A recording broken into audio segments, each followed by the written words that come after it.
Welcome back to my channel. It's me. And today we're going to show you how to perfectly cook a tomahawk steak. Now, this cut of meat is so incredibly delicious, but it's also very expensive. So let's just jump right into it. The first thing that you need to do is get yourself a nice thick cut, 2 inches or more, tomahawk steak. Now this one actually came pre-trimmed, which is not very common. We don't want to overcook it, so we're going to be using a meat thermometer.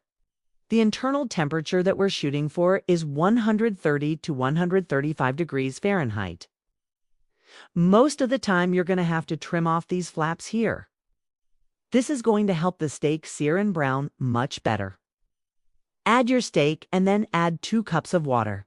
This is going to allow the steak to brown a little bit more and crisp up the outside. Once it's done, remove it from the oven and let it rest for 5 minutes. Now, this is a very expensive cut of meat, so you want to serve it nicely. This is going to allow the juices to redistribute throughout the steak. Place the lid on top and then place it in the oven. Add a tablespoon of butter to the pan on low heat.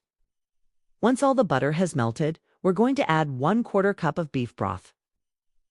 Now, just bring this to a simmer and let it cook for about 2 to 3 minutes or until it has reduced by half. Next, add 2 tablespoons of chopped fresh parsley. Continue to simmer for another minute. Taste it, adjust the seasonings, and then add another tablespoon of butter. Stir it around until the butter has been incorporated and then remove it from the heat.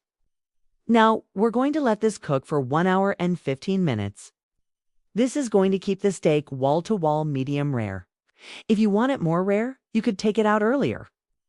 But we're shooting for medium rare, so we're going to go the full hour and 15 minutes. The next thing that I like to do is sprinkle a little bit of salt on both sides. Now, I don't want to go to heavy with the salt, because there's already a lot of salt in this steak. Just a light coating will do. Next, we're going to add some fresh cracked black pepper. Again, just a light coating. You don't want to overbeat this. The biggest thing to look for with a good tomahawk is you want the bone to be nice and centered. You want it to be at least 2 inches thick. And you can see here the beautiful marbling throughout this steak. Now, you could do this on a grill, but if you don't have a grill, the oven is a great alternative.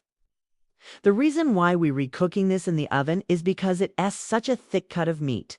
If we were to cook this on the stovetop, it would take forever and we might end up burning the outside before the inside was cooked to our liking.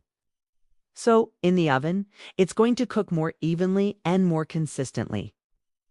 Now, since this is such a large cut of meat, it is going to take some time to cook properly.